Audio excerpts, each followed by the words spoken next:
Welcome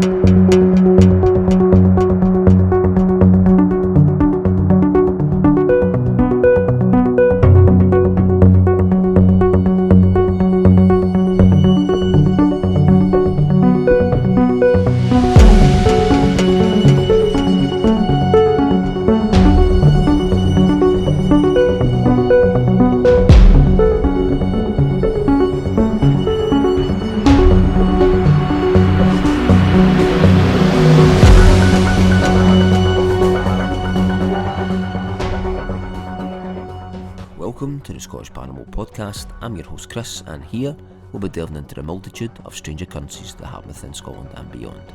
You can contact us with your accounts at the Scottish Paranormal Podcast at gmail.com. You can find us on Podbean, YouTube, Facebook and Twitter, and you can contact us by either means.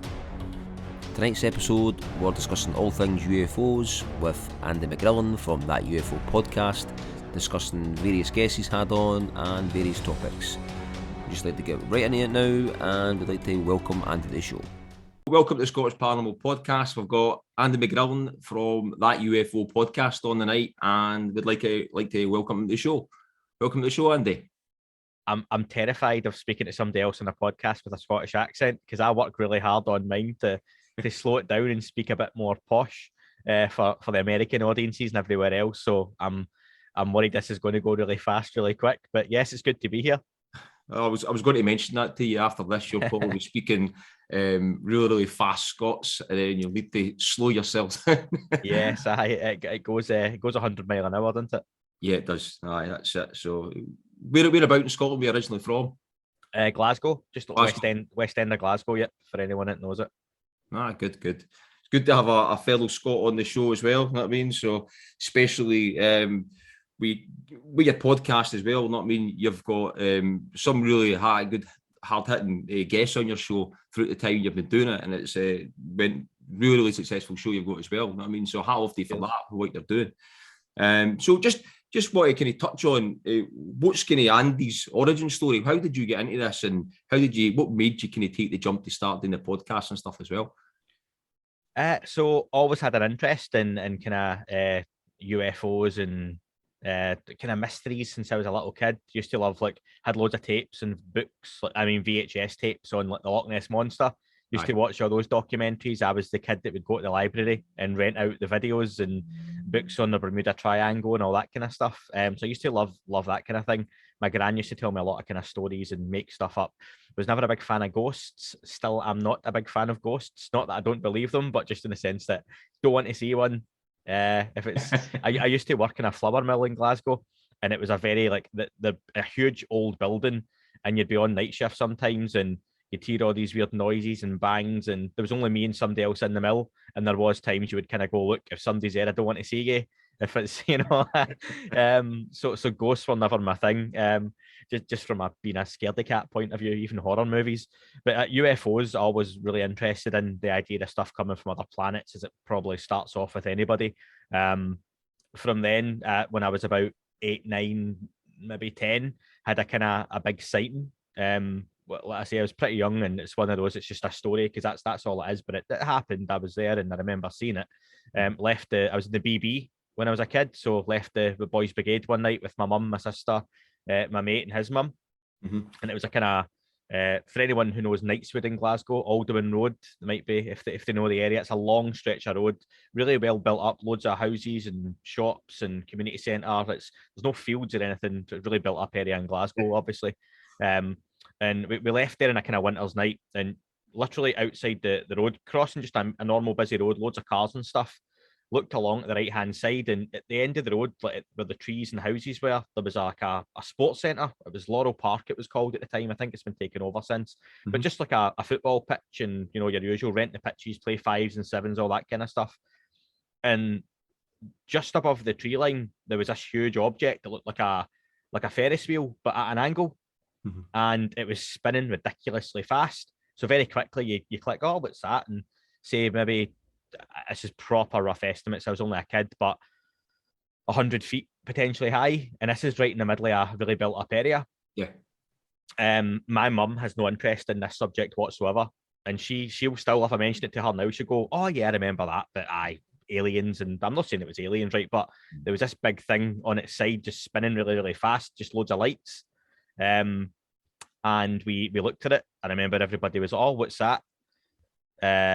That's really interesting. It's spinning really fast. It wasn't a fair. It wasn't anything that was on. It was spinning like a washing machine would spin. And we just went home, just crossed the road, walked up the road. Never thought any more of it. Well, never saw any more of it. There was no mobile phones in the mid-90s at that point. You're only carrying a bit of camera on you. It would have been a big JVC camcorder if you had anything. There was no social media, no internet. I mean, what do you do? Like, do you go and phone the police and tell them, I've just seen a big UFO spinning in the middle of Knightswood? You just don't. It's just, it was there, and we walked home. Never saw it leave, nothing. Never heard any more about it. And that just kind of, for me, was one of those things that, and people will listen to that and go, oh, nonsense, but it's been there kind of my whole life, that kind of story. And that's always kind of, I think once you've seen something like that, not just a daft wee light in the sky, you kind of go, there's something else out there, and it sticks with you. And it led to kind of always having that interest in UFOs. And December 2019, I was driving back from work, kind of, I live in the northeast of England now, and driving back at a dark night again. It's a country road, but 6 o'clock, 6:30 at night, really busy with traffic and stuff. And I live next to Newcastle Airport, and there's big fields and stuff like that. And as I was driving along, I noticed there's kind of two lights kind of flying, what looks like about to come down almost onto the road. And I just assumed that'd be an aircraft. We're not too far from the airport. Drove a wee bit closer to it, and these two lights were still just kind of sitting. Okay, and again, I'll hands up. This is before I started the podcast. Having an interest in UFOs, any kind of light in the sky. If you're the same as me, you're kind of looking, going, "Oh, could that be? Could that be? That's a helicopter. It's a plane. It's a star. It's a satellite. Whatever it might be." And then these two lights were still quite low down, just maybe 100 feet in the air, but less than that above the tree line, just you could judge it. And as I got closer, I was getting to the point I was going to drive underneath. And I'm looking, going, that it might just be the angle I'm driving at and stuff, and the speed it's going, but it looks like it's just sitting still. And I noticed a white van had pulled over at the side of the road, and like a wee bus stop, kind of duke it. I can say duke it on this. And I could see the guy kind of leaning out his window, looking up, and he's like, and as I drive underneath the two lights, you notice that it's a black triangle, but there was no light on the front. The two lights were on the back. Just this, and again, having an interest in UFOs, I was like, just what do you do? But I'm on a 60-mile-an-hour road. I missed my turn off.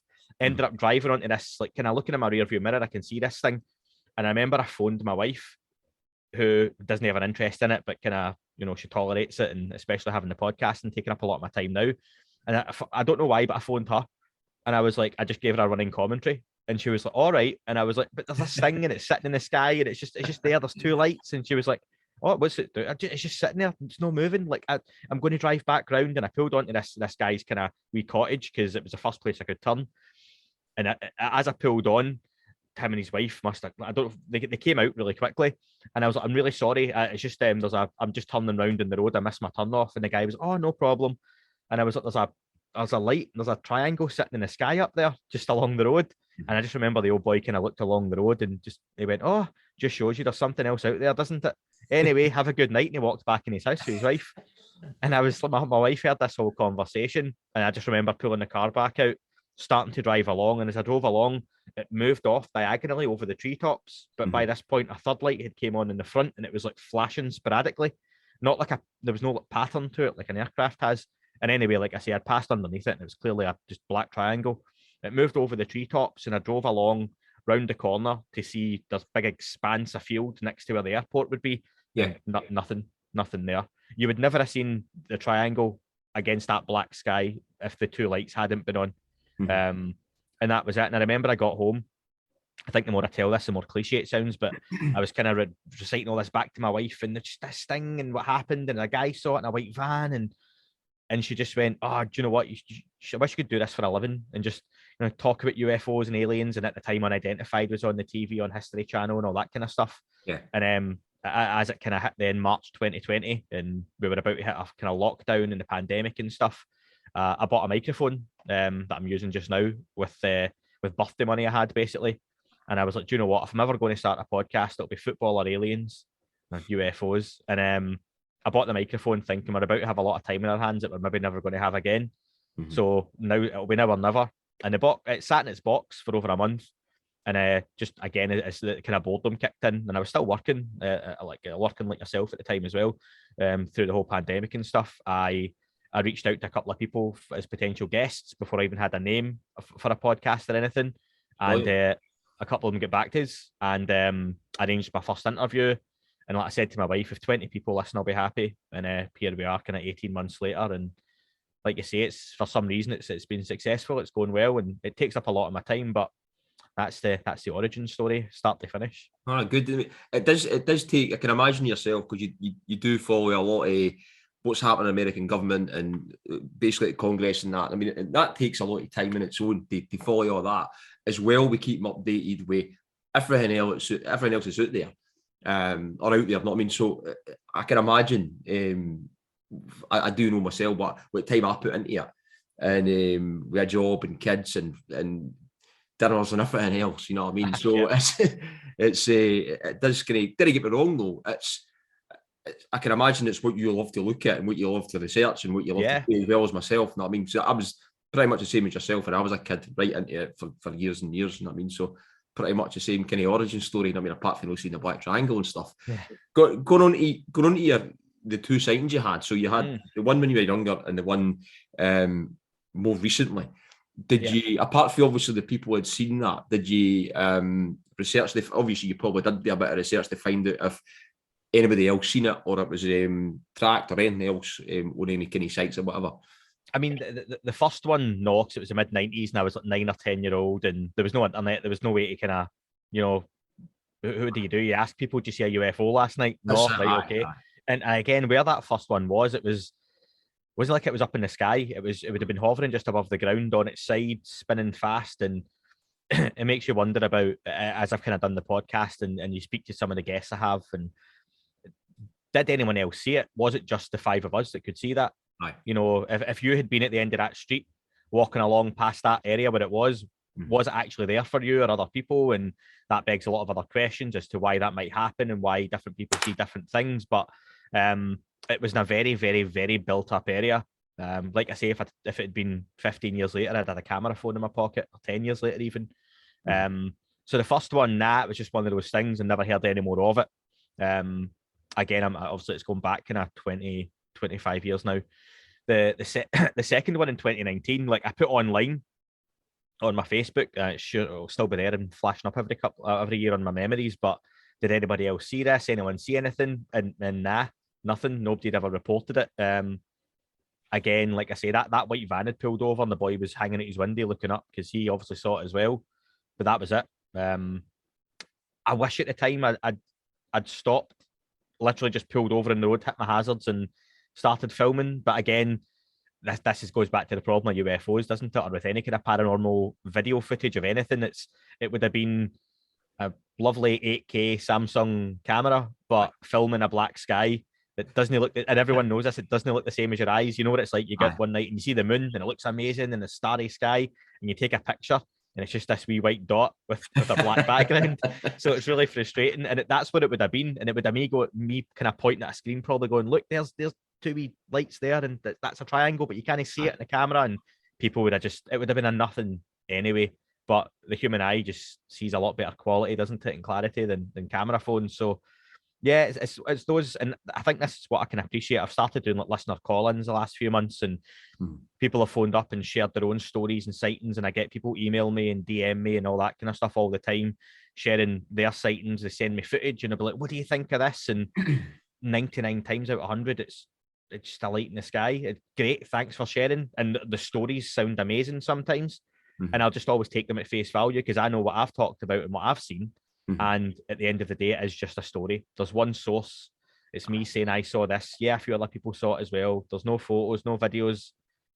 There's no radar equipment backing it up. There's nothing like that, you know, not a Top Gun pilot, anything like that. So it's what I love. And you mentioned before, I always like to mention like about me being a researcher. I definitely not. Like I don't research. Obviously, I look up stuff for the interviews, but I like asking questions. I like talking about it. Yeah. And I'm no expert in the subject by any means. But I've got a lot of people that I'm lucky I can speak to and I can find out stuff about depending on the guests that I've got on. And I think though that helps me with my style and what I'm comfortable with, Mhm. that I don't go into interviews knowing everything about a guest.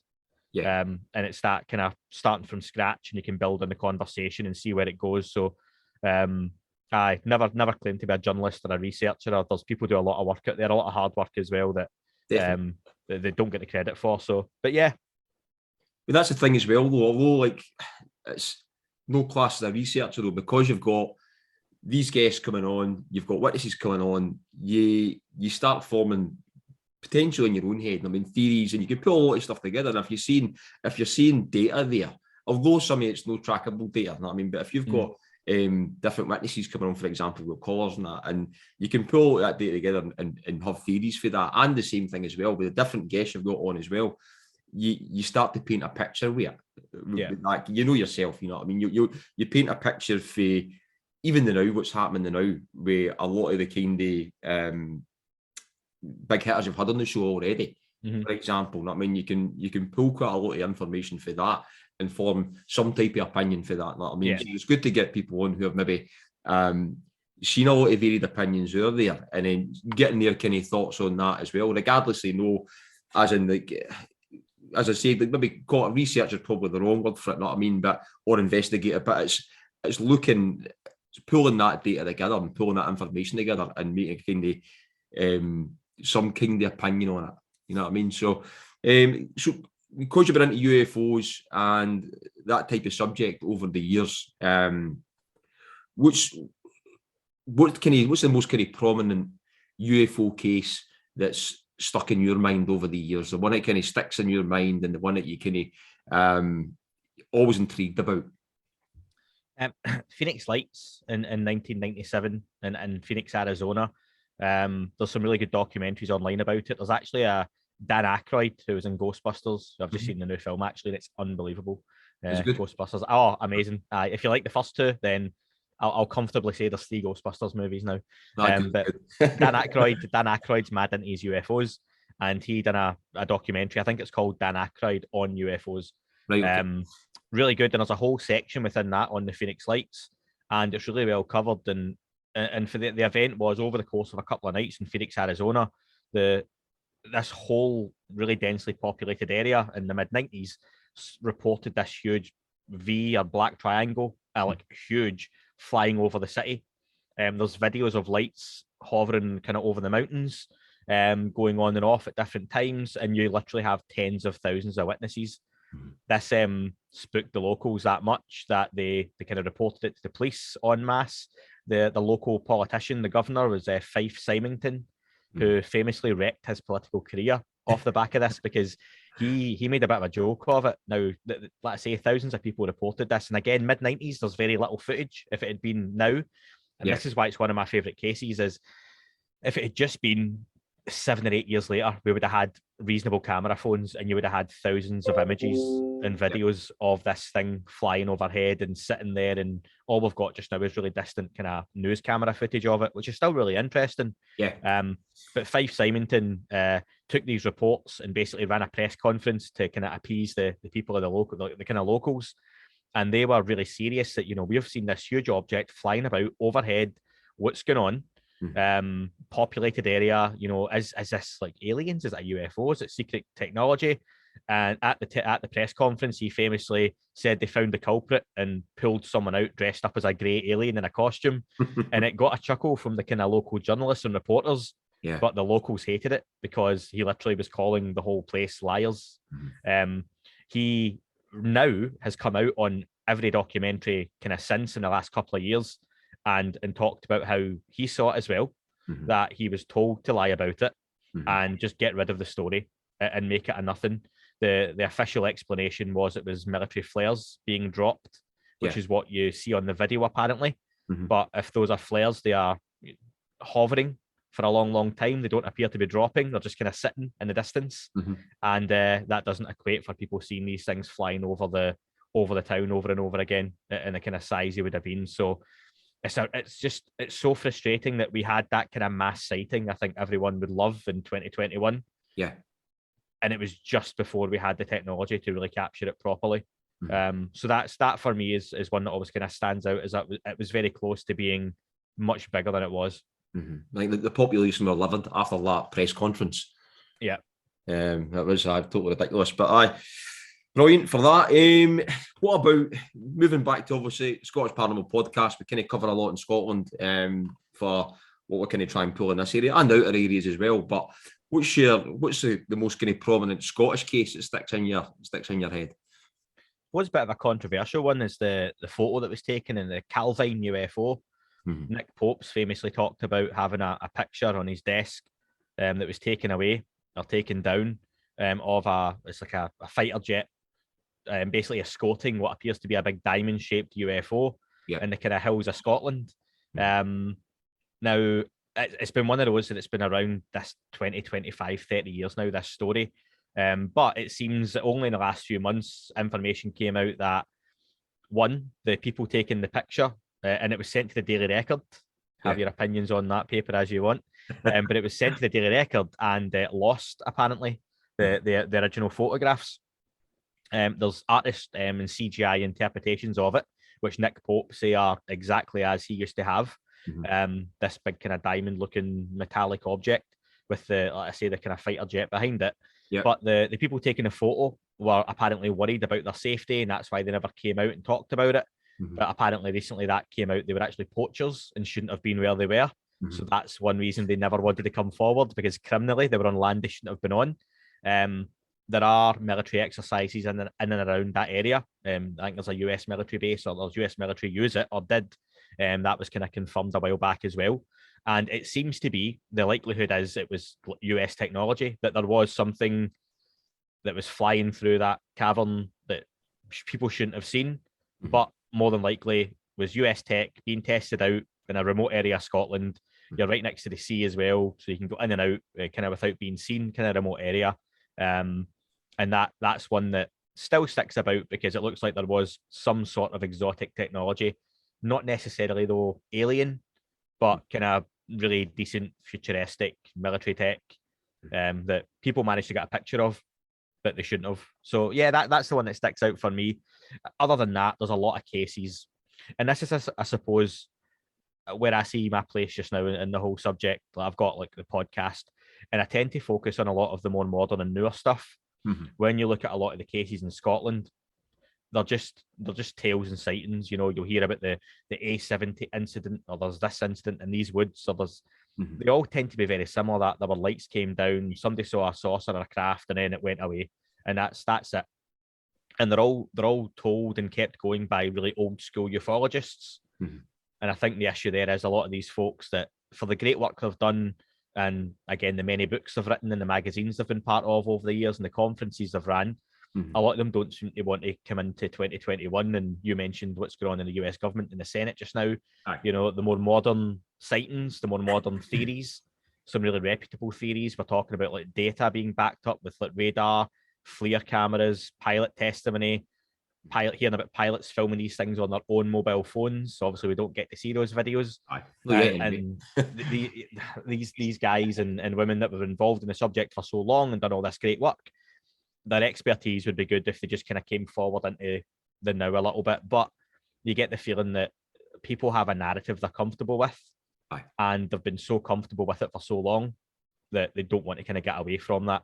And I think that's what you see with a lot of the British cases, to be honest. It's funny, but the one with Calvine you mentioned as well. I mean, for that still to be a classified picture, you know what I mean? You would think there's definitely some kind of US tech or something there. Flew to Macrahanish or whatever, you know what I mean? Probably somewhere the likes. There was a lot of sightings around about that area, around about that time as well, like black triangles and stuff and things like that. I mean, there was loads of stuff kind of sighting around about like the Ayrshire and all them kind of around about that coast, and obviously into Scotland as well. I mean, and then even stretched over, that was around about the same time, probably slightly a bit more into date, but it kind of stretched over into Belgium and all that kind of stuff, with the triangles and all that. And do you know what? I get there'll be technology that the kind of UK government, the British, the US government, and any other government that's kind of hot on the heels of their tech. Some of the stealth jets look like triangles when the lights are off and all that kind of stuff, and it could be these things that are getting seen flying about. You know, you hear about what they've got now is kind of 30 years behind what they've actually got working on, and that's always amazing to see and hear about as well. But with Calvine, you're right, they reclassified those documents. And again, that was, they're hiding, and I want everything to be aliens as much as the next, person involved in this subject, but it's not, and you have to look at it objectively. And like you say, the likelihood is that it's classified again because the US have told them, no, you can't release that. Yeah. And it makes sense. I agree with you as well. I mean, there are a lot of older cases and stuff, and I don't like touching a lot of older stuff. I mean, there was like, don't get me wrong, there's some ones that interest me, and I've touched on them there was one in Armadillo that happened, for example. The guy stayed in the corner for me. Right. And he basically seen it was a upside down, like Toblerone type thing, right? And the interesting thing, just to kind of touch on this, right? So the interesting thing with that is, like, because I asked him, because I kind of knew him. He was basically in the corner phase. I don't stay there now, right? But he was in the corner phase.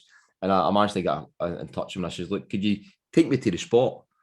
And it's one of the kind of famous cases. Do you know the Andy Swan case, the Armadillo case? Have you heard of that one? I've heard the name. Aye. So that one basically, I wanted to go to the site and see what it was actually, what happened and stuff. But one of the interesting bits where I kind of roughly knew the story because you'd heard it and you read it in the books and stuff like that, right? But it was good to get his kind of point of view because the actual description here was slightly different from what I expected. I mean, it's more like, he said it was like an upside down Toblerone.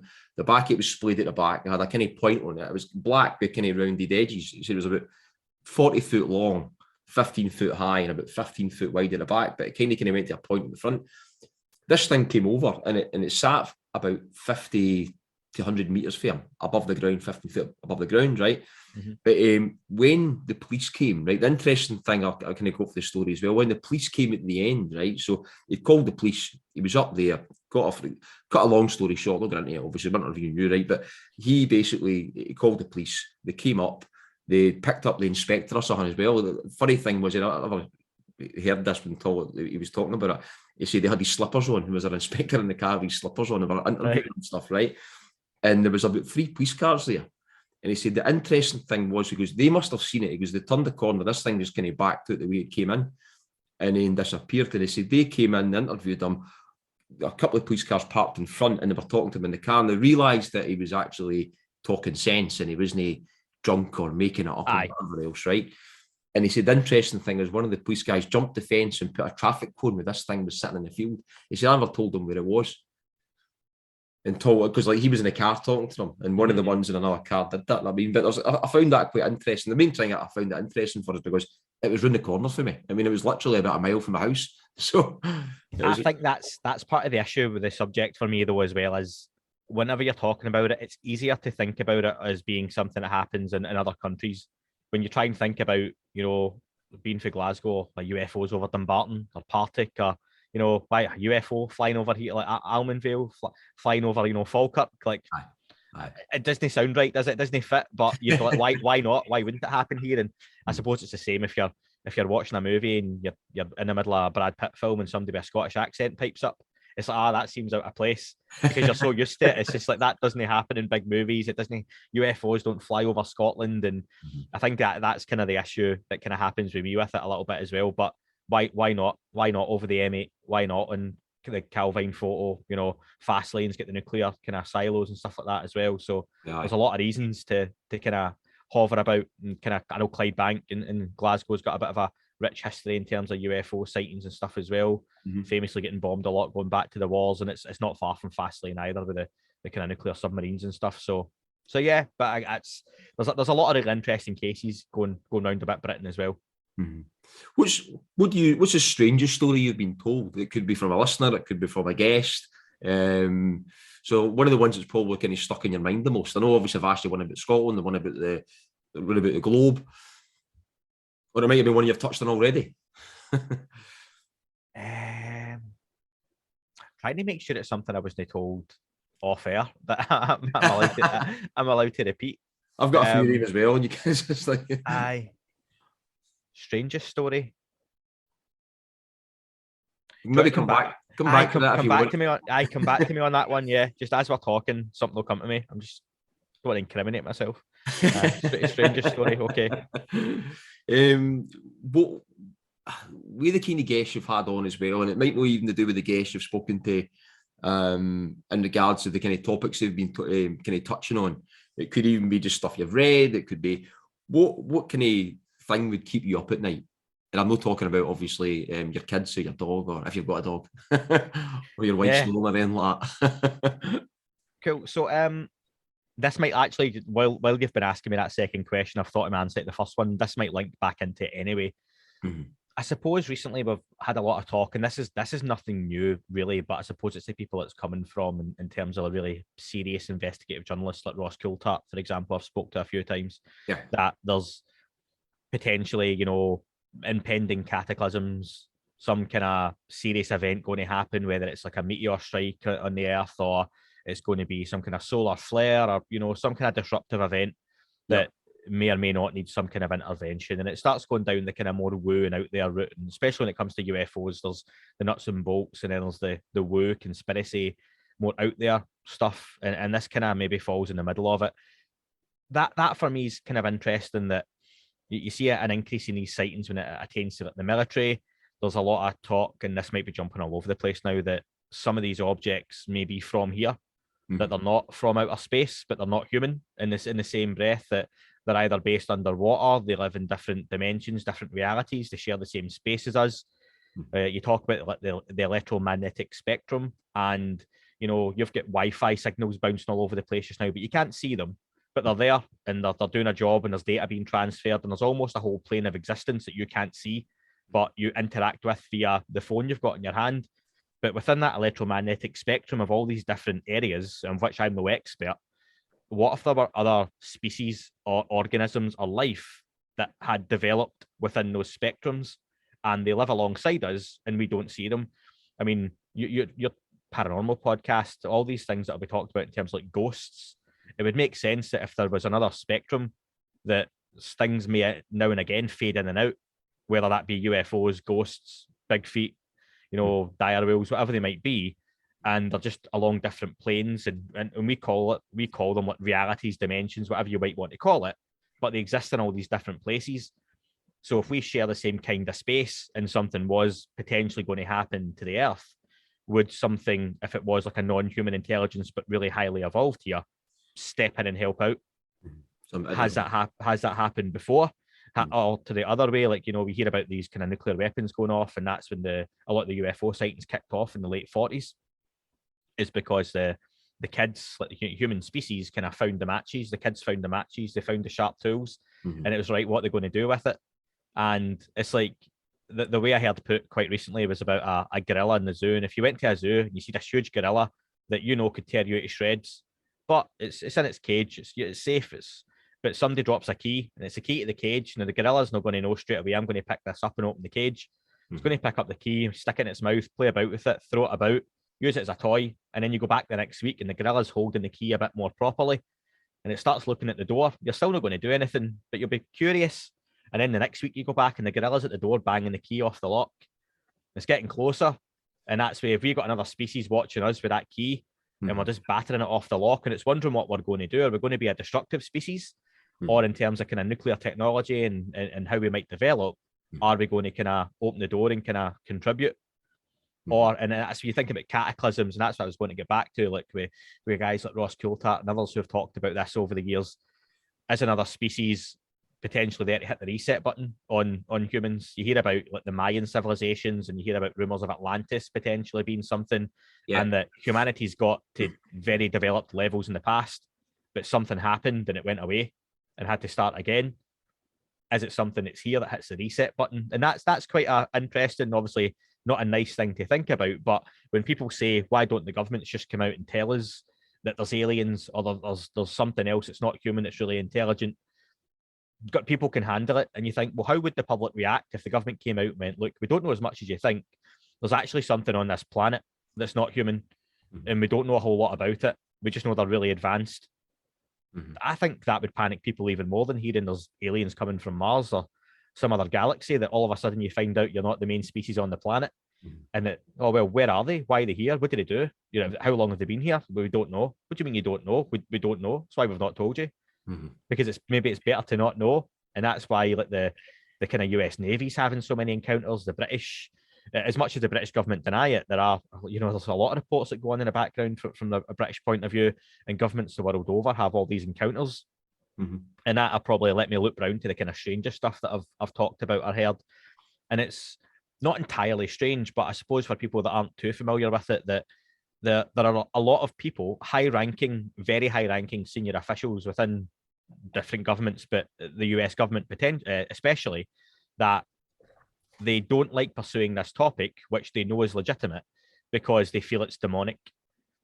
And that's when you start to go back to, religion starts to ruin things, and, demons and angels. But again, if you look back, they're just labels that were put on something people didn't understand. 2,000 years ago, you don't hear about flying saucers in the Bible or in the Quran or, in any other kind of Torah, whatever books. There's always descriptions, though, of objects in the sky or stars in the sky or flying Roman shields.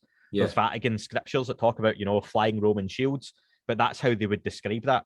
Before there was a word for the color blue, people had to tell you what was blue, but they couldn't say blue. And that's the way people talked about UFOs. They would have to just describe it as a light in the sky, chariots of the gods, starmen coming down. That's all that kind of stuff. And to think in 2021 that what holds a lot of this subject back are Republican or Democratic or whatever senators, congressmen and women who don't like this because they think it's some sort of demon, or on the other hand, some sort of angel. And it might very well be, but the whole thing is that they're just labels we put on things 2,000 years ago to describe strange-looking beings, advanced technology that we didn't know. And now you look at it developing and we hear about quantum physics and different dimensions, different realities, all that kind of stuff. We're just starting to understand the whole other realm of physics and technology. And maybe some of this stuff that you think of as being magic or fairy tales has actually got like a basis and a root in truth. But we just don't understand that yet. So that to me is always really interesting to hear talked about.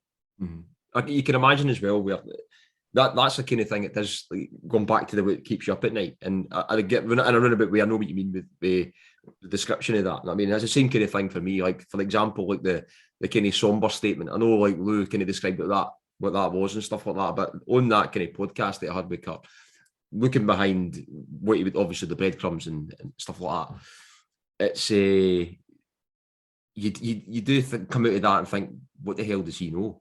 I mean, with some of these kind of things, and looking behind, obviously, behind the scenes, and for what's kind of coming out now and stuff. Let's say, for example, there is going to be some event, right? For everybody in the world to get on board with it, it would need to be something really, really, really big. Because you can imagine if someone just landed in the White House lawn, for example, right? And you would have other countries across the world saying, this is just a fabrication that's been put out by the US or whatever, or people wouldn't believe it, or some people would believe it's demonic or whatever else. You've got loads of people doing different things and stuff, and then it would need to be something totally that far gone where everybody would need to subscribe to it. And it's trying to get your head around that thing, what it would be. And it brings me to it brings me another point. It was a listener, Mark Mack, who basically put it wasn't really a question. It was they bring up, obviously, the recent interview with Mellon, when he was talking about the metamaterials and stuff like that. Yeah. Right. So on that kind of point, we're talking about the metamaterials, and it was the letters attached with that. And I think he was linking it, but they didn't really touch on in the interview the letters, because obviously the phone had put off and they spoke about where they came from and stuff like that, right? But the listener basically was referring to the letters that was attached to these metamaterials. I'm not sure if it was the exact same metamaterials, but I reckon it probably was. If it came for the ones that's been TTSA, it's came through them. There was letters in there, but obviously the belief of the letters is potentially it was actually just to try and get the materials out there, and it was just not a hoax, but the letters weren't real. I'm not really sure. But what's your kind of aspect on that? What do you think? You're talking about things like the chain of custody letters, like, this was owned by such and such, and then it goes back to this was owned by. Well, there was letters attached to it, right? I think they were written to Molten Hill, which went through to Art Bell, right? Arts, right? Yeah. And then one of the letters attached to that, we're talking about that there was going to be some event in 2025. Like some intervention or something. I mean, I think it was referring to that. I didn't know too much about the letters myself. I knew a bit about the letters, in that regard. But I was kind of touching on that interview. I mean, just basically kind of bring that up. I did find it also interesting as well, but the Lincoln talking about the Havana syndrome and about like looking at that aside, looking at obviously the brain, like the brain kind of makeup and stuff like that. I mean, any points on that? So the chain of custody in terms of the metamaterials, there was a lot of stuff in terms of TTSA. Apparently had got some of the material from London Molten How. I think there was a rumoured fee of about 30 grand or 40 grand paid for it, potentially. That's when Lou Elizondo and Chris Mellon and all those guys were on board.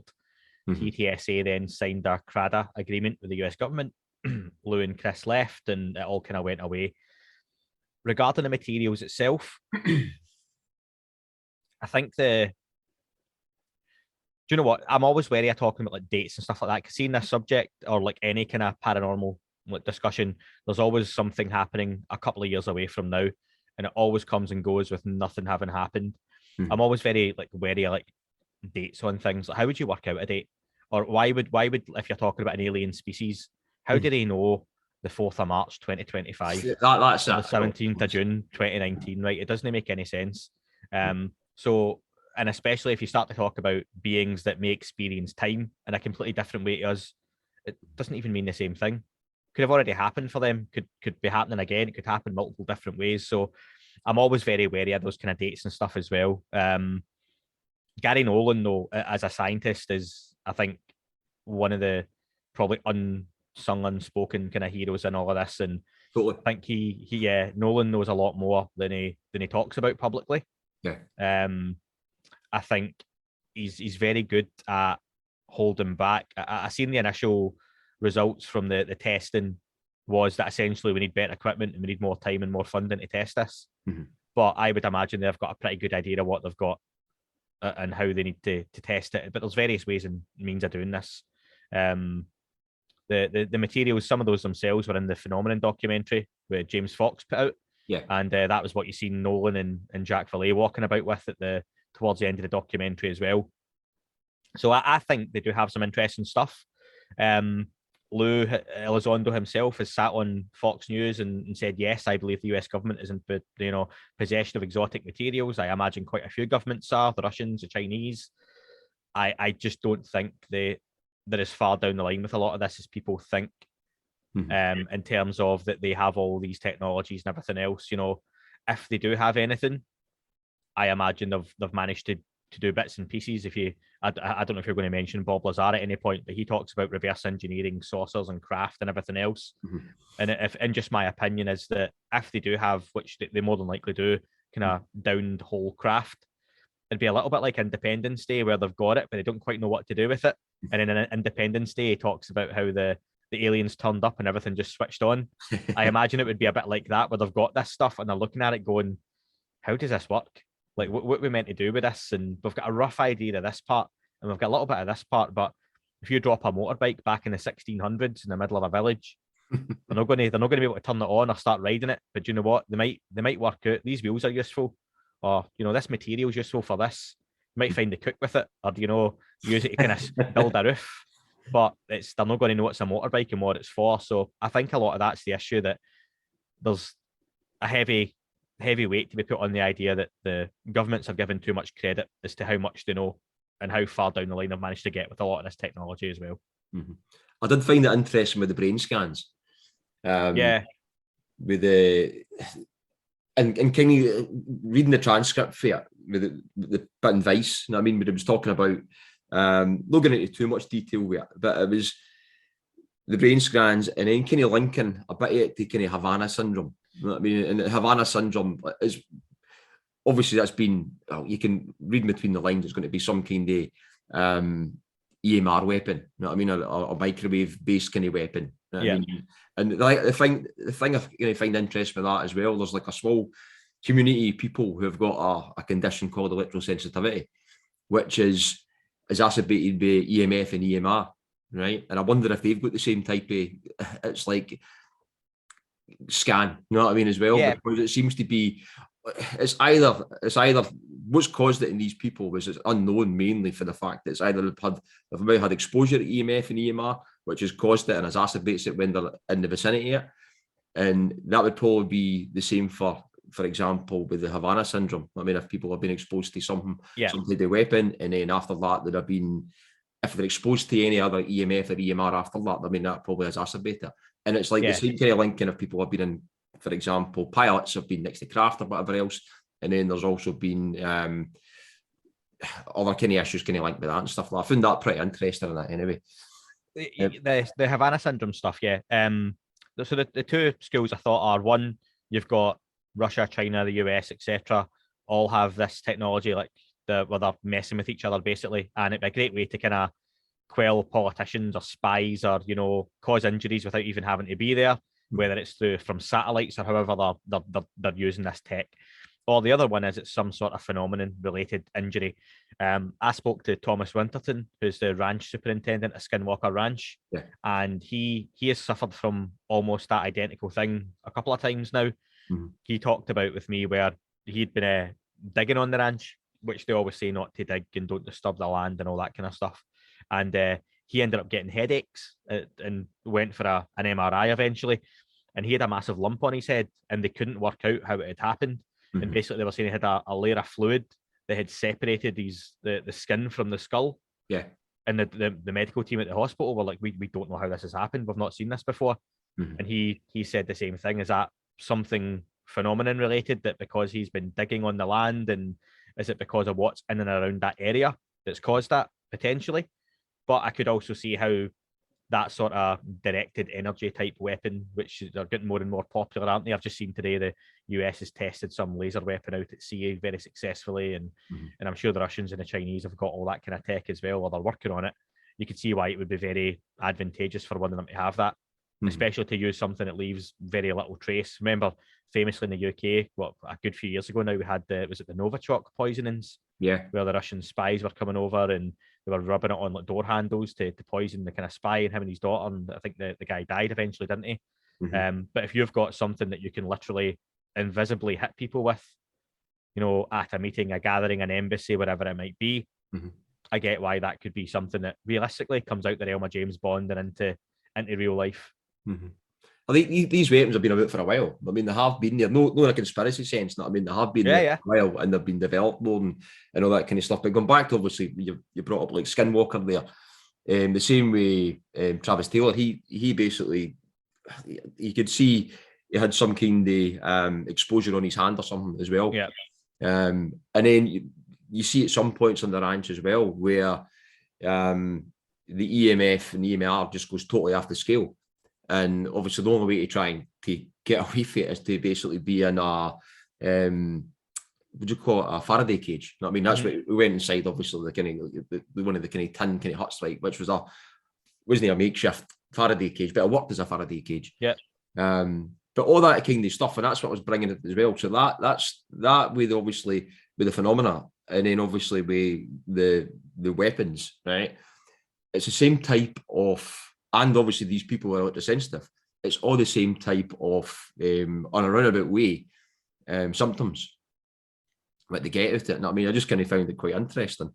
I mean, so like, moving on for that, you've had a lot of great guests on the show, and I'm not asking you just mean that you can pick out one and say he was the best. What one did you kind of, or if you could pick just one or a few, was the most influential that you've had on the show so far?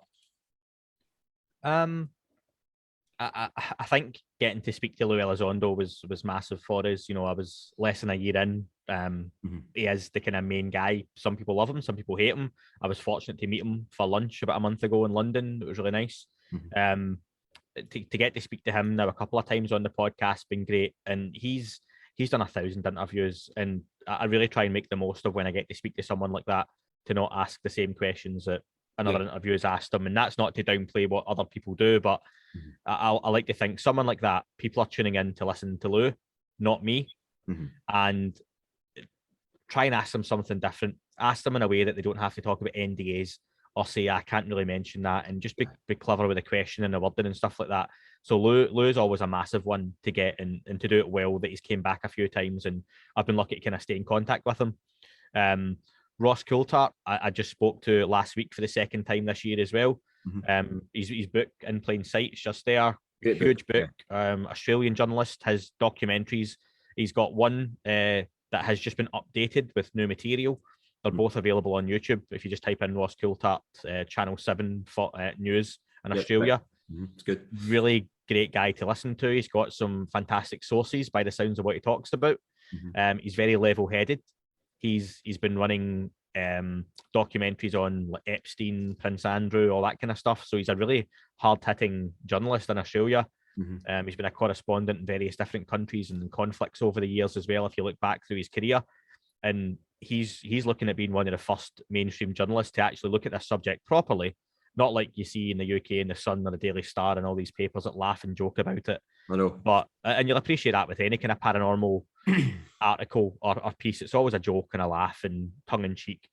But he's looking at this going, actually, if you take a really objective look at what's going on here, what's coming out of the US, what's happening in Australia and his own country with various different sightings and nuclear silos and all that kind of stuff as well, and incidents, there's a real phenomena here. And why not be the first journalist to go and break the story? And I think he sees the merit in that and the value in it. And he's done a great job reporting on it. And like just the I see reflected in the numbers and the analytics on the podcast that when Ross is on or Lou's on, the numbers go through the roof.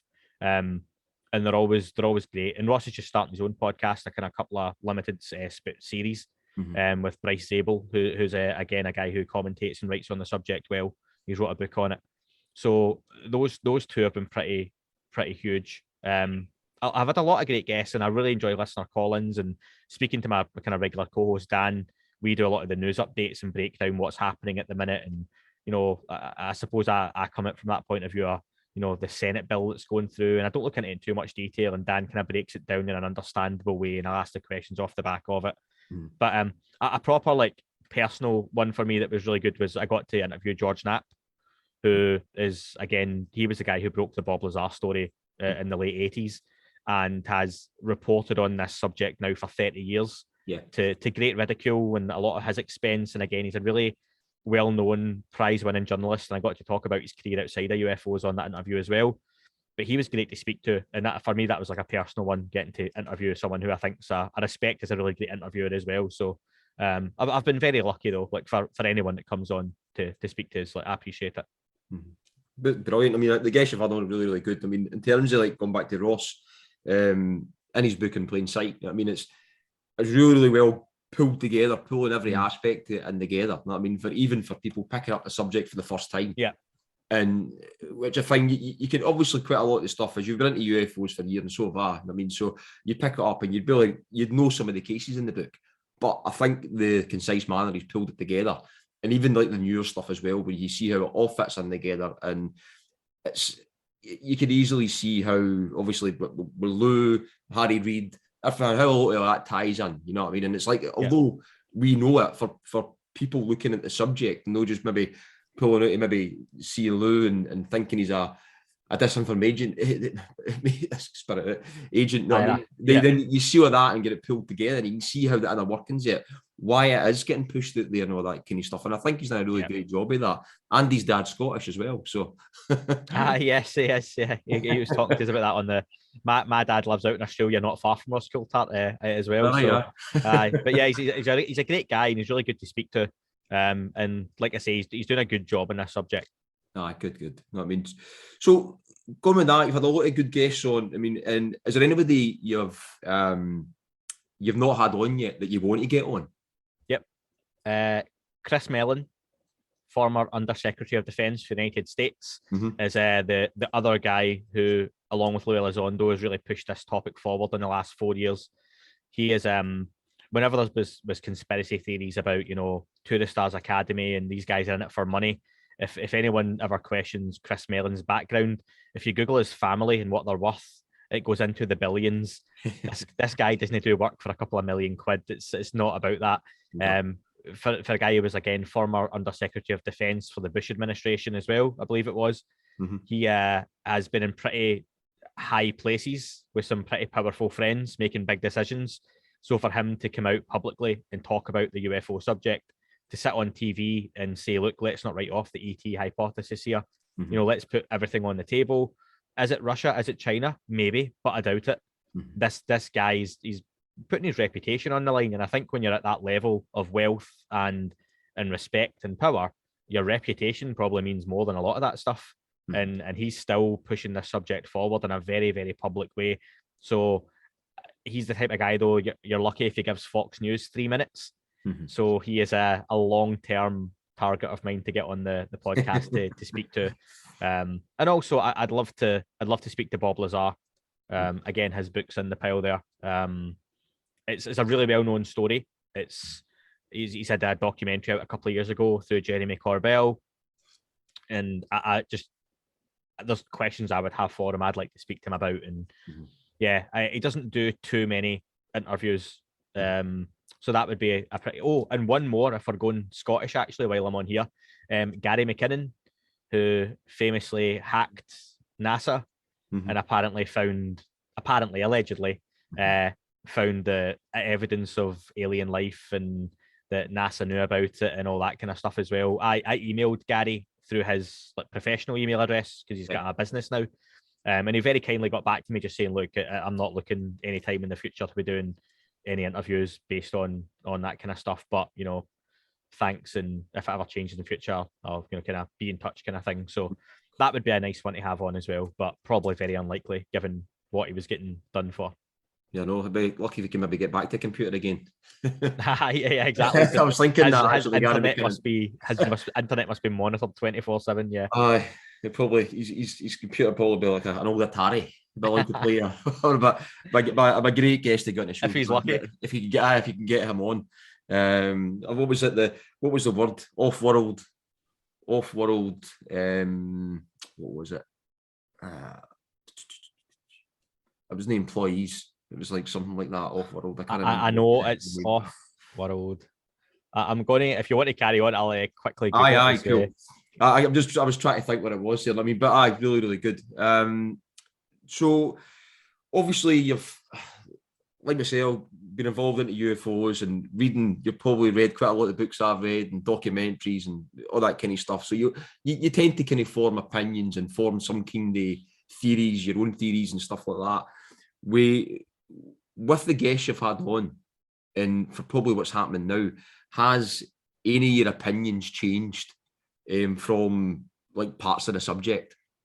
Massively, yeah. I think when I started this, it was very much that I think just being a sort of fan of the subject for like kind of decades now, you move away from, oh, we've got aliens coming from other planets, and then it's, oh, maybe there's aliens coming from other galaxies, and you know, then you start to think, the Marvel films talk about it recently, don't they, like other universes. And then as you kind of do the podcast, you talk to people about different realities, different dimensions, crypto-terrestrials, ultra-terrestrials.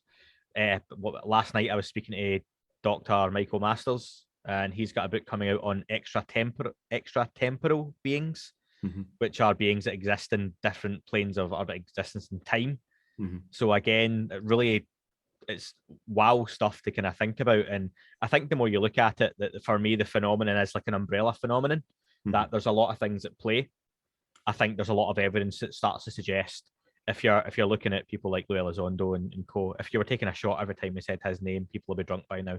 But if you're looking at what he's come out and talked about in terms of what if it wasn't mankind, but mankind's, and the idea that something else shares this planet, either physically or spiritually or whatever it might be.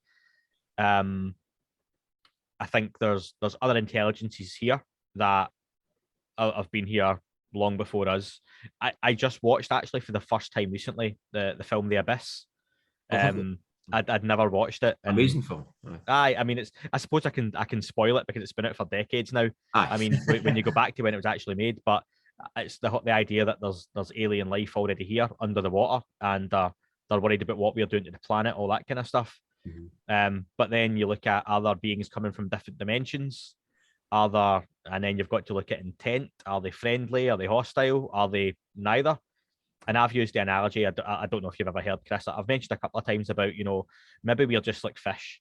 You know, if you go fishing out in the middle of the ocean and you catch whatever it is, and you pull this fish up, and you pull it on the boat. From the fish's point of view, it's been plucked out its natural habitat, which all it knows is water. Doesn't know anything else. It can't survive in the air like we can't survive in space. And you pluck out its natural habitat, and it sees these weird creatures, you and your mate with your waders on, and your beers and the boat, and there's lights, and there's all this technology it doesn't understand. And then you throw the fish back in the water. That fish goes back to its mates, and it tells its mates, guess what I've just seen? I was up there at the top. Nobody goes to the dive, but there was this light. Of course there was. And then this thing just plucked me out. Of course it did. And then I was on this thing, and there was all these that had arms and legs and a big head, and they were talking in a language I couldn't understand, and this technology. And then it threw me back in the water. That fish would be seen to be mental. Like that never happened. You're that mental fish. So then you take it from a human point of view. It's the same thing. There's something up there that in a place we can't exist or think about just now. With a better technology, sometimes it takes people and throws them back.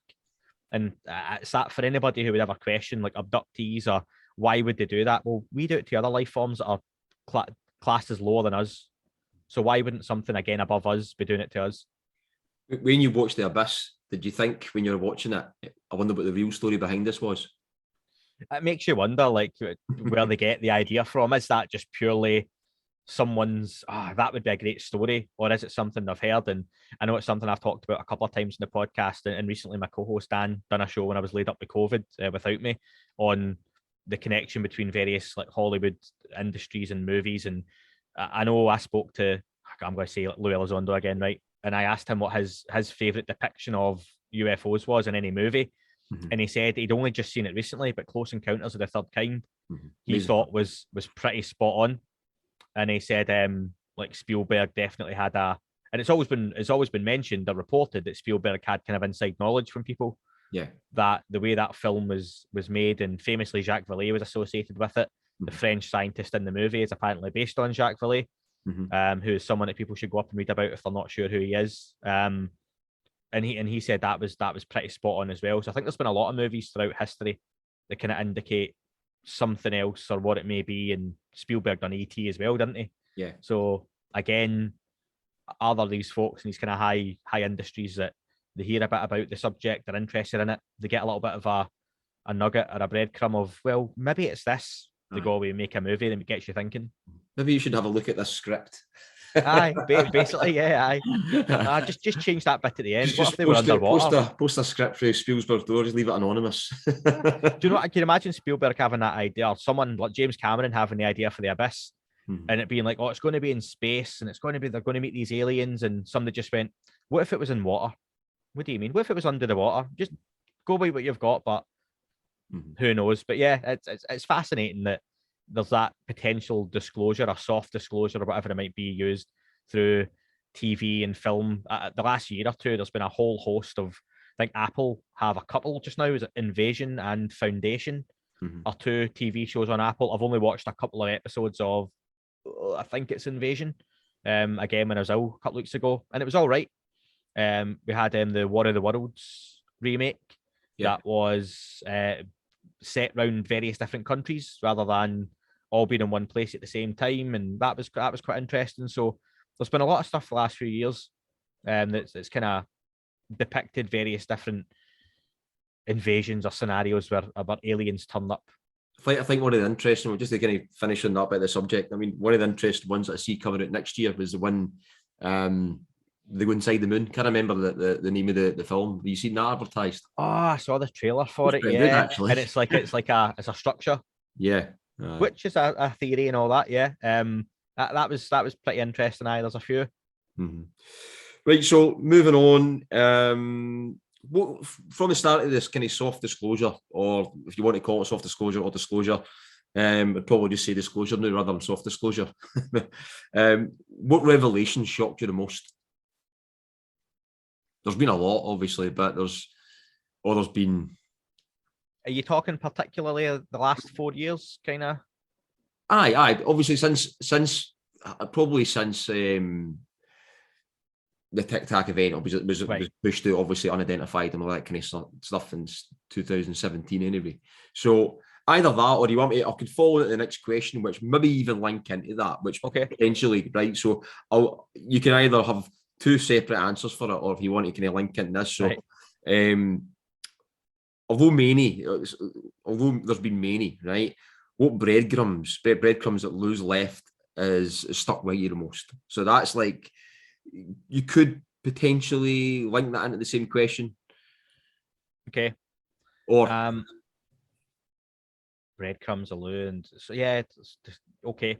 So I think if you went back and you watched Lou's interviews over the last 2.5 years, or only 2 years really, he's been doing them publicly, properly, outside of Unidentified, there's been a real shift and change in what he's talked about and how much he's talked about. And you mentioned that Kurt Mungo interview, Theories of Everything, that was brilliant.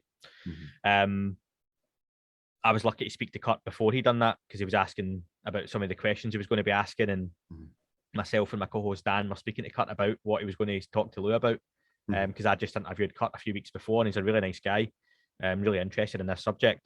But to get to the point now where a couple of years ago, Lou done the Mankind versus Mankind's, what if it wasn't just us? And I think I touched on that obviously before, about if there was something else that was on this planet already that shared this planet but wasn't human. And that was an idea he mentioned. I suppose I can answer your question as the first part as well. My first interview with Lou, I followed up on that question, and it hadn't been asked before. If it had, no one's mentioned it since, and at the time, no one said it had been. And I said to him, look, Lou, you famously said this, and I've never heard you follow up on it. Could you expand on that anymore?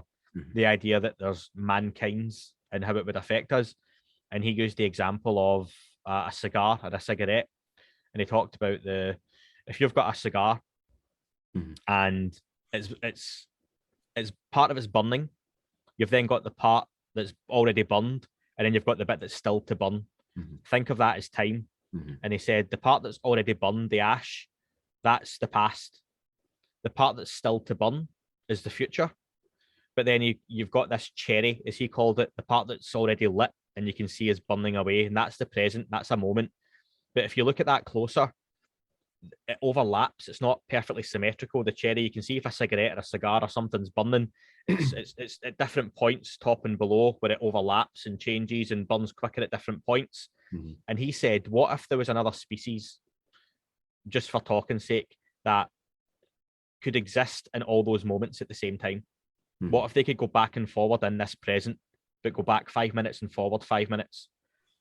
Maybe that's part of what we're dealing with in terms of this technology and what may or may not be around. So that was always really interesting to me, that it really hit home that there's something else sharing where we stay. It's not necessarily like us or looks different and kicks about under the ground or under the ocean, but it's got a presence here. It's got a technology that allows it to kind of kick about here as well. That's very Scottish, isn't it, to say kick about this planet, kick about the US Navy.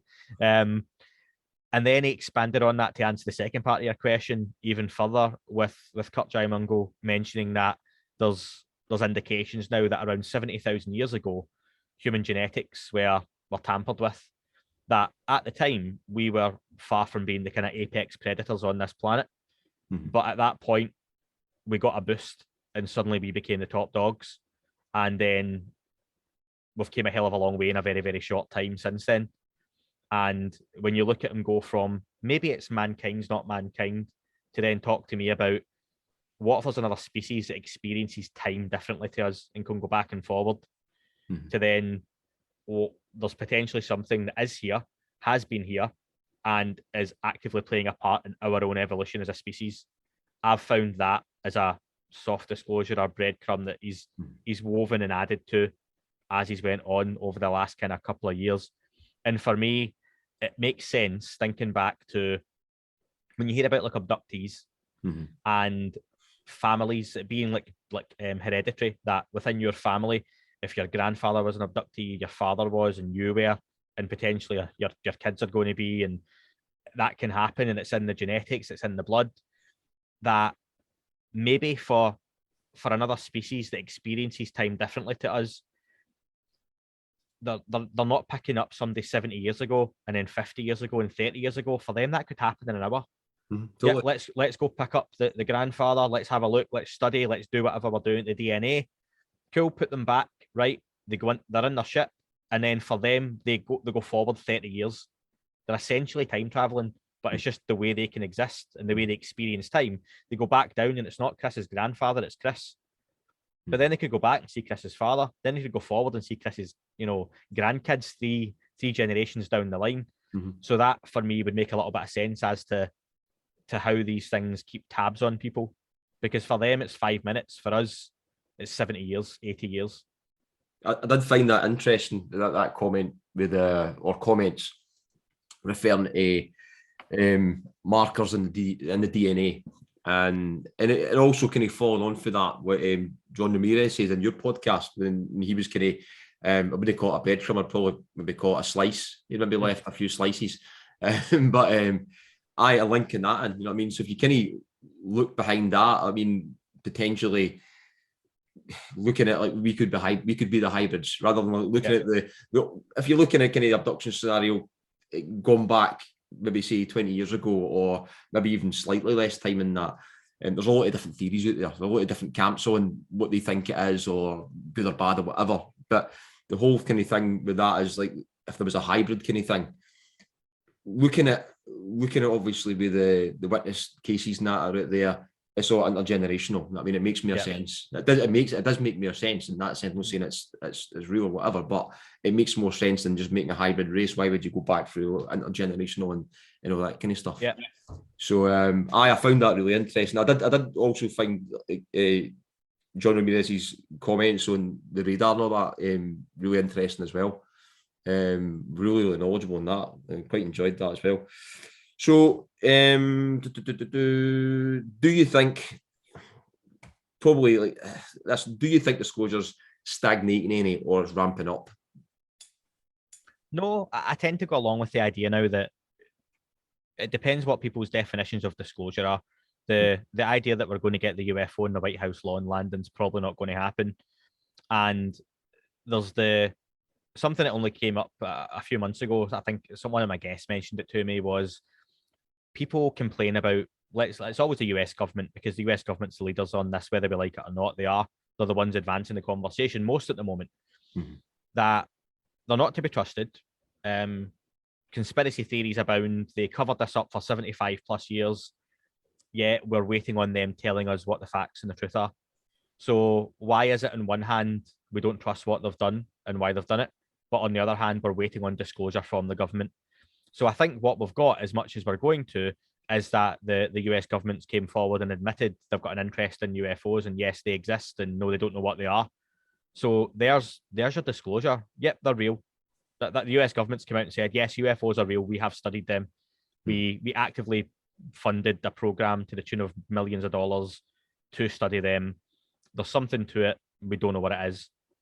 And now we've got to the point where there's a bill just been passed yesterday, the National Defence Act, which as part of that sets up an office to study essentially UFOs or UAP. And it's going to be funded and it's going to be serious. It's going to be legitimate. There's going to be levels of transparency that we hope are pretty big.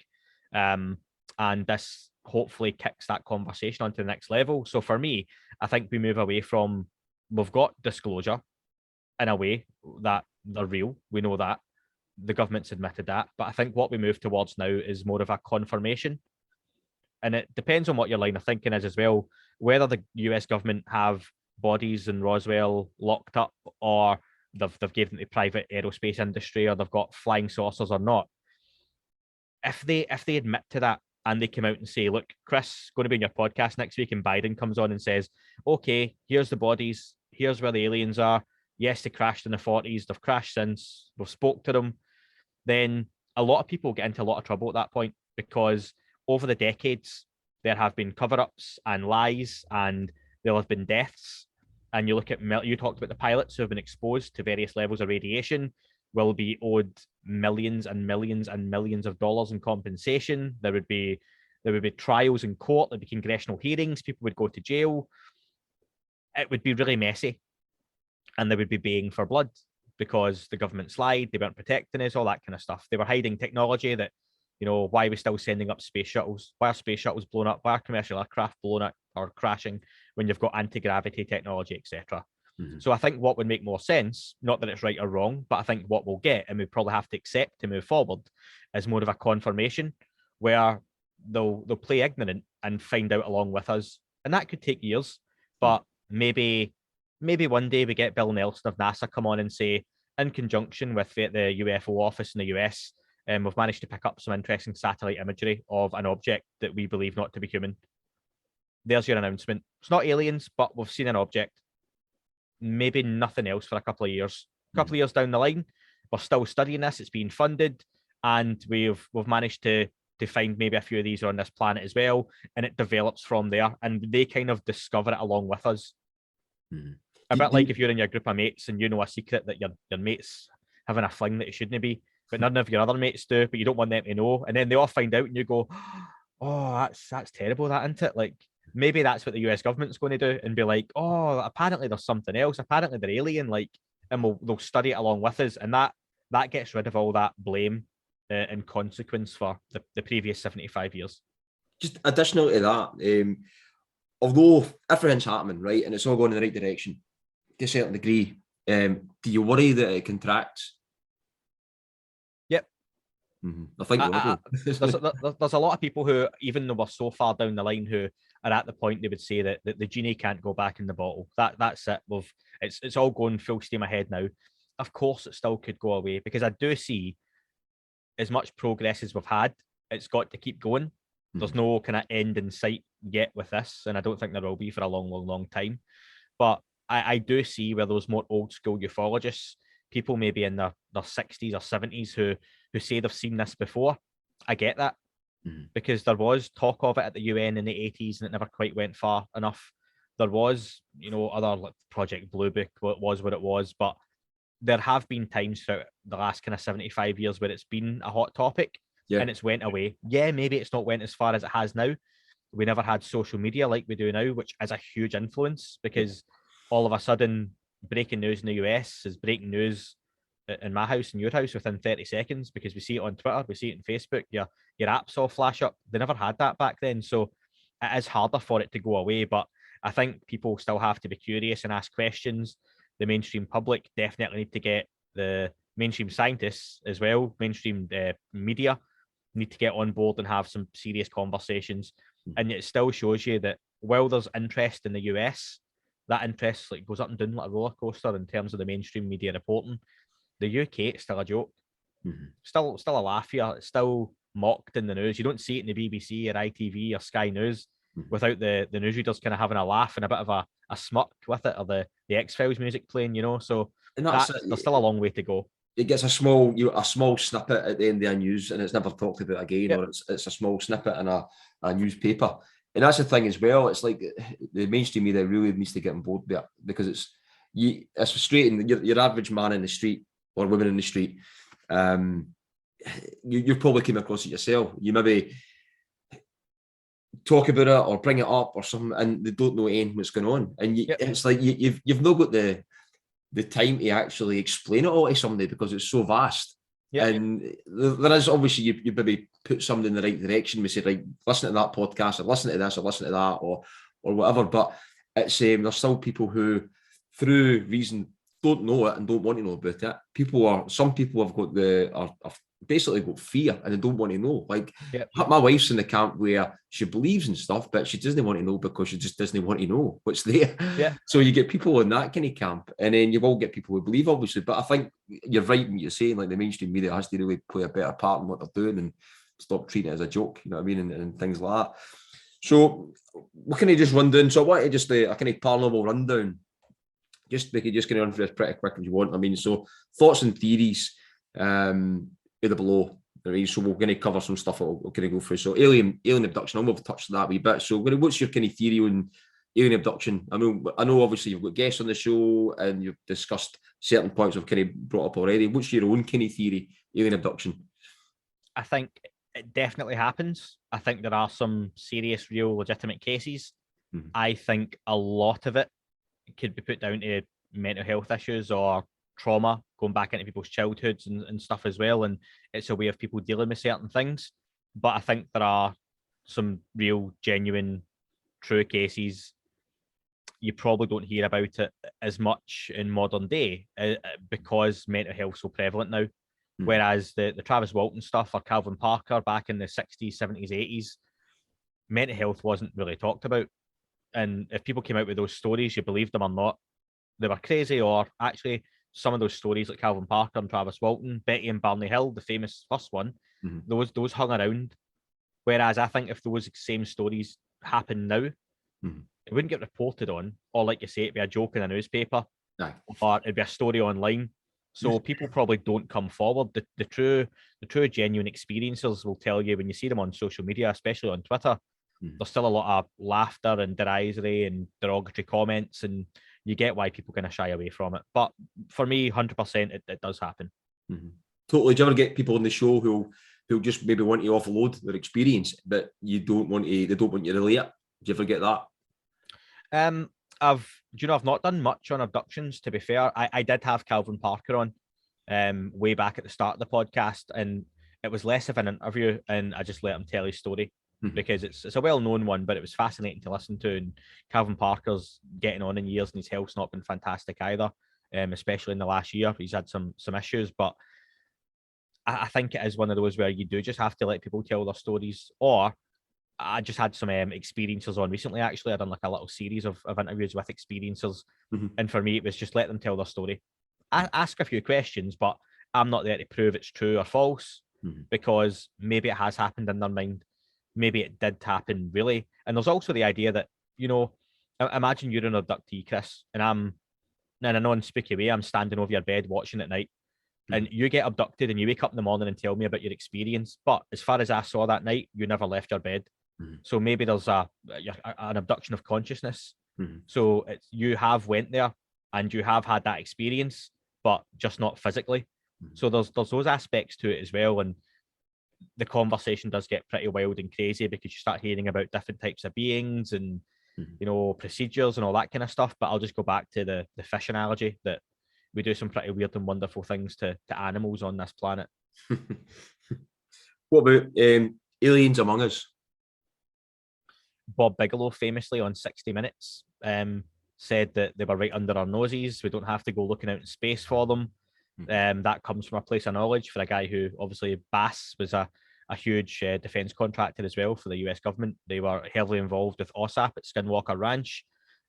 He is a billionaire, again, with nothing to lose but reputation.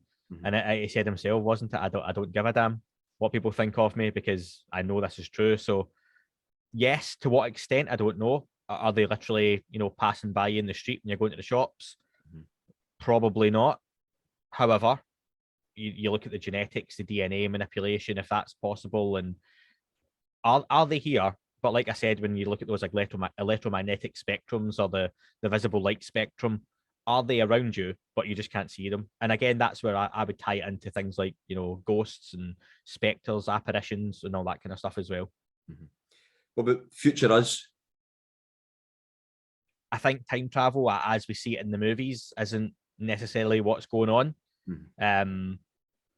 I think that there are beings, like has been said, that experience time in a different way to us. That isn't a clock going forward. That isn't a line A to B.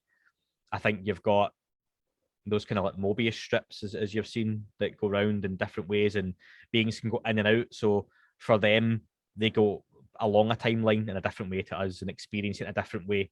And I think that would make a bit more sense, but it goes way beyond my intelligence levels and intellect and understanding to go into any further.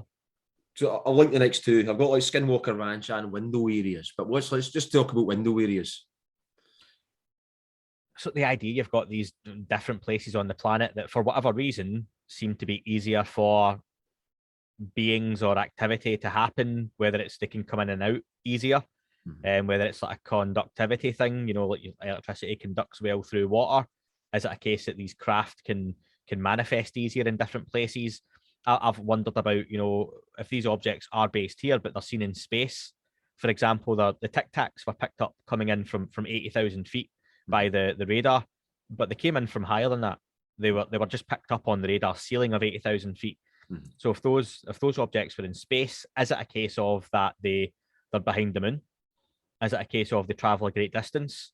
or is it a case of they can come into our reality or physical plane, whatever you want to call it, through whatever space is, and that material, it's easier for them to exist. And same when it comes to different windows or areas on the planet, Stonehenge, like different nuclear facilities. Is it just a buzz in certain places? Skinwalker Ranch obviously being the most famous one. Is it just an area of highly concentrated energy or activity where these things can kind of pop in and out? But like a interdimensional motorway, maybe, would be a good way to kind of think of it, and it's a slip road off. That's the mad thing I kind of thought with the window areas is if you had, and there is probably them that probably is no seen as well for the fact that you could have a window area slap bang in the middle of a populated area, and you get multiple kind of phenomena in these kind of places and these kind of things. And that's what I touched on. One of the kind of things that I think it was on Twitter, you get the area in Scotland, right? Bring back to Scotland again. So you obviously get call it the Falkirk Triangle. The triangle obviously went well further than Falkirk. I mean, it was kind of a central belt kind of thing, right? And hundreds of sightings within like a short space of time, right? Let's say it was kind of spanning about 10 years, hundreds of sightings. So within that area, like I think what I was kind of thinking as well, what caused that? I mean, for the fact that I look at that way, because you look at Skinwalker Ranch, we were talking about earlier on, where obviously if they're digging the ground or the drill or the DX, Y, and Z, it causes phenomena to appear, to present itself, to happen. And this could be nuts and bolts craft. It could be a cryptid. It could be something totally off the chart. But then maybe something happened in somewhere like that where I wasn't using it as a thing, but an analogy was, well, you've got like the M80, for example, which was built right through that time, churning up loads of ground in it. Did that cause it? And you never know. I mean, these things could be anywhere, just waiting to get kind of, I don't know, touchstone. You know what I mean? So. Yeah, it could be electricity pylons, like you say, getting built in the area. It could be mobile phone masts cause the frequencies to change, or it's a signal. It could just be pure. That's where they populate that area because. I think it's like the planet still is the slip road. As populated, as densely populated as it is, if you throw a stone from space, the likelihood is you're going to hit water, and if you do manage to hit land, the likelihood is you're going to hit desert. And if you don't hit desert, you're going to hit forest. So there's still a lot less of the planet actually covered in the population than anything else. So that's why we probably, like you say, that there could be something over New York or over Paris or Glasgow or whatever. But the likelihood is it would be over the water or over the desert. Cryptids. So we could maybe talk about, we'll just maybe narrow it down. Let's go for Bigfoot. Not a subject I know loads about. One of them where I saw the same videos as everybody else, and as I suppose I could even link it into like Loch Ness, where is the planet that big that there could still be other species roaming about, living in densely populated forest area and stuff. Loch Ness is one of those rare ones that it's one big, yes, very big, but body of water.